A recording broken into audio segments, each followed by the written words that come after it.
ॐ कल्याण्यै नमः। ॐ त्रिपुरायै नमः। ॐ बालायै नमः। ॐ मायायै नमः। ॐ त्रिपुरसुन्दर्यै नमः। ॐ सुन्दर्यै नमः। ॐ सौभाग्यवत्यै नमः। ॐ क्लीङ्कार्यै नमः। ॐ सर्वमङ्गलायै नमः। ॐ ह्रीङ्कार्यै नमः। ॐ स्कन्दजनन्यै नमः। ॐ परायै नमः। ॐ पञ्चदशाक्षर्यै नमः। ॐ त्रिलोक्यै नमः। ॐ मोहनायै नमः। ॐ अधीशायै नमः। ॐ सर्वेश्यै नमः। ॐ सर्वरूपिण्यै नमः। ॐ सर्वसंक्षोभिण्यै नमः। ॐ पूर्णायै नमः। ॐ नवमुद्रेश्वर्यै नमः। ॐ शिवायै नमः।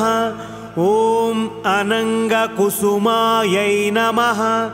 ॐ ख्यातायै नमः।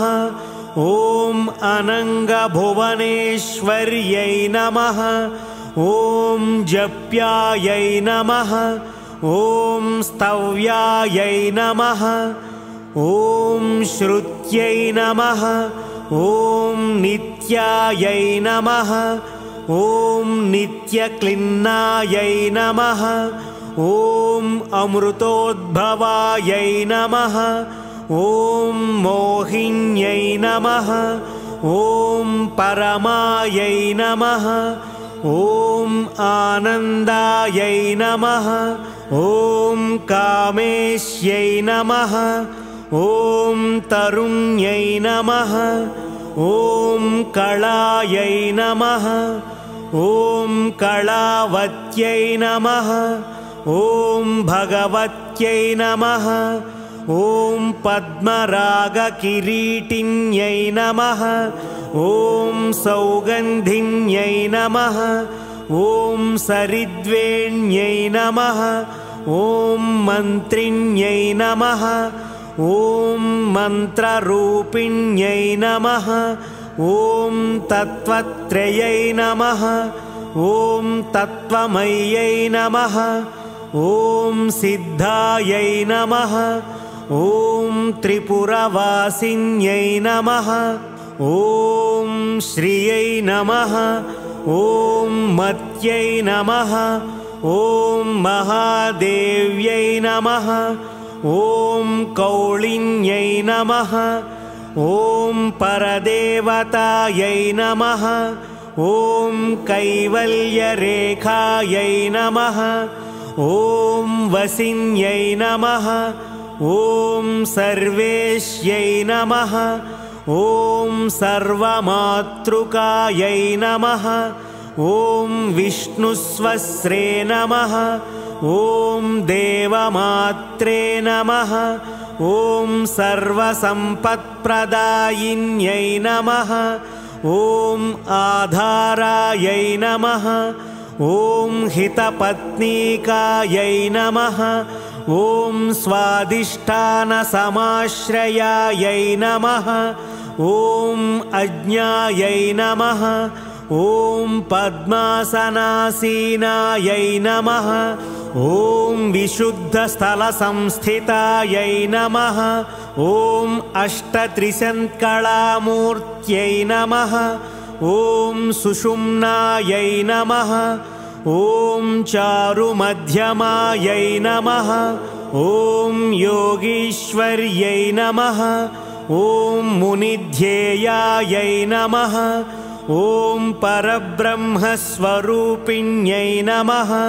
ॐ चतुर्भुजायै नमः।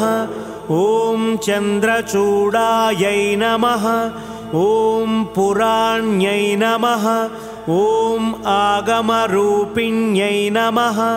ॐ ओङ्कारादये नमः ॐ महाविद्यायै नमः ॐ महाप्रणवरूपिण्यै नमः ॐ भूतेश्वर्यै नमः ॐ भूतमय्यै नमः ॐ पञ्चाशद्वर्णरूपिण्यै नमः ॐ षोडान्यासमहाभूषायै नमः ॐ कामाक्ष्यै नमः ॐ दशमातृकायै नमः ॐ आधारशक्त्यै नमः ॐ अरुणायै नमः ॐ लक्ष्म्यै नमः ॐ श्रीपुरभैरव्यै नमः ॐ त्रिकोणमध्यनिलयायै नमः ॐ षट्कोणपुरवासिन्यै नमः ॐ नवकोणपुरावासायै नमः ॐ बिन्दुस्थलसमन्वितायै नमः ॐ अघोरायै नमः ॐ मन्त्रितपदायै नमः ॐ भामिन्यै नमः ॐ भवरूपिण्यै नमः ॐ एतस्यै नमः ॐ सङ्कर्षिण्यै नमः ॐ धात्र्यै नमः ॐ उमायै नमः ॐ कात्यायन्यै नमः ॐ शिवायै नमः ॐ सुलभायै नमः ॐ दुर्लभायै नमः ॐ शास्त्र्यै नमः ॐ महाशास्त्र्यै नमः ॐ शिखण्डिन्यै नमः इति श्रीबालाष्टोत्तरशतनामावलिः।